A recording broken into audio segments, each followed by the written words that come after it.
Some crimes can be solved with cold, hard evidence. Others leave behind questions.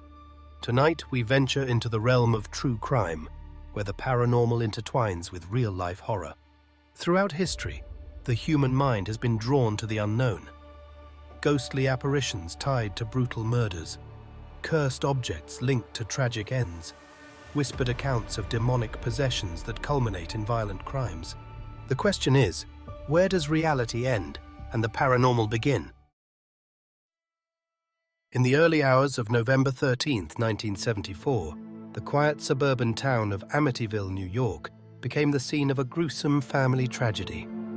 23-year-old Ronald DeFeo Jr. systematically murdered his parents and 4 siblings as they slept in their beds at 112 Ocean Avenue.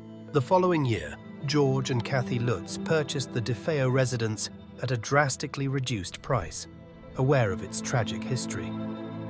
However, their dream home soon morphed into a nightmare. The Lutz family reported a series of disturbing events during their 28-day stay. Unexplained foul odors pervading the house, doors and windows opening and closing on their own, mysterious cold spots and chills despite adequate heating, a pervasive sense of an unseen, malevolent presence. The family's experiences were chronicled in Jay Anson's 1977 book, The Amityville Horror, A True Story, which became a bestseller and cemented the house's reputation as one of America's most infamous haunted locations. The story's notoriety led to numerous film adaptations, including the 1979 and 2005 versions of The Amityville Horror. These films dramatized the Lutz family's ordeal, blending their accounts with cinematic horror elements. However, the authenticity of the Lutz's claims has been a subject of intense debate. Skeptics argue that the events were fabricated or exaggerated for financial gain. Subsequent owners of the house have reported no paranormal activity, further fueling skepticism. Despite the controversies, the Amityville horror story remains a compelling intersection of true crime and alleged paranormal phenomena, captivating the public's imagination for decades.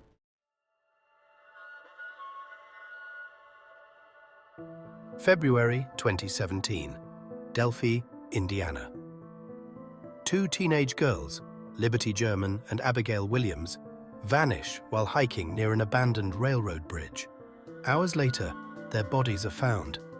The details of their deaths remain one of the most unsettling mysteries in modern crime. But what makes this case even more chilling? The whispers of ritualistic sacrifice. During court proceedings, a shocking theory surfaced. The crime scene bore markings linked to Odinism, an obscure sect of Norse paganism. Some believed the girls had been sacrificed in an ancient ritual, but how much of this was fact, and how much was paranoia? Authorities dismissed the claims, yet in the minds of those who have studied the case, one thing is certain: something about this crime scene was off. A lingering presence, a sensation of being watched, a darkness beyond what even forensic reports could explain. You may know this from Chasing Evil, the Delphi Murders movie about the paranormal researchers. The Foreman brothers traveled to Delphi to investigate the 2017 murders, exploring potential supernatural elements linked to the case.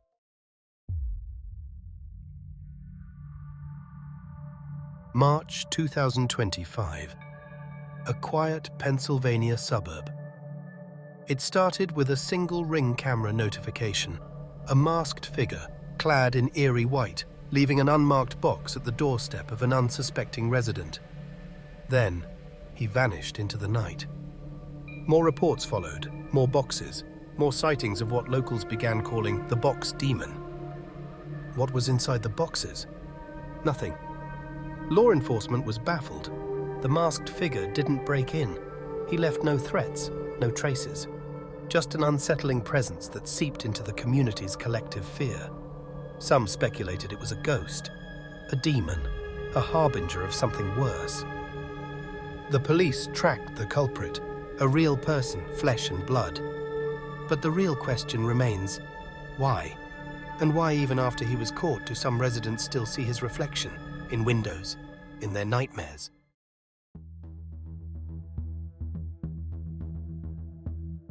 In 1981, the quiet town of Brookfield, Connecticut, became the backdrop for a legal case unlike any other.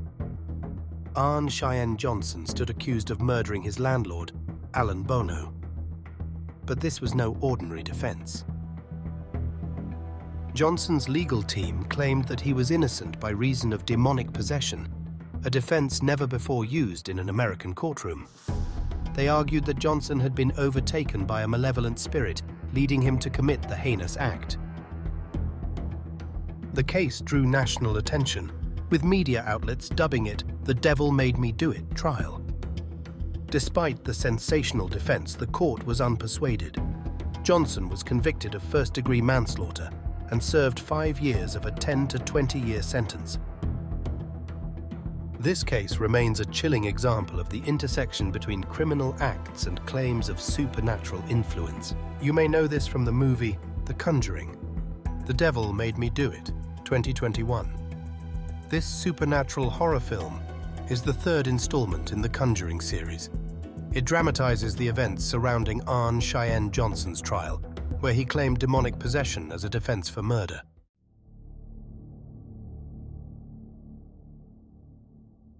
In 1912, the small town of Villisca, Iowa, was rocked by the brutal axe murders of the Moore family and 2 young guests. The crime was never solved, leaving a permanent scar on the community. Over the years, the house where the murders occurred gained a reputation for being haunted. Visitors and paranormal investigators reported unexplained footsteps, voices, and other phenomena. The Villisca Axe Murder House has since become a chilling destination for those seeking to experience the lingering presence of a crime that remains a dark mystery in American history. The movie, titled The Axe Murders of Villisca, 2016, is a film follows 3 teenagers who break into the infamous Villisca house, only to encounter the lingering evil associated with the historical murders.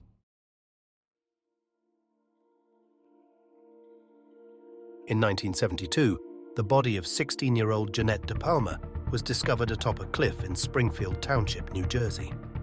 The circumstances surrounding her death were shrouded in mystery and fear. Local rumors suggested that DePalma's body was found surrounded by occult objects, sparking fears of satanic rituals. The cliff, ominously known as the Devil's Teeth, only fueled these suspicions. Despite extensive investigations, no definitive cause of death was determined, and the case remains unsolved. Over the years, it has become a focal point for discussions about occult practices and their possible connection to real-life crimes. This was covered on True Crime Stories, Ritual Sacrifice. Jeannette DePalma. This episode investigates the mysterious death of 16-year-old Jeannette DePalma, whose body was discovered in 1972 under circumstances that led to rumors of occult involvement.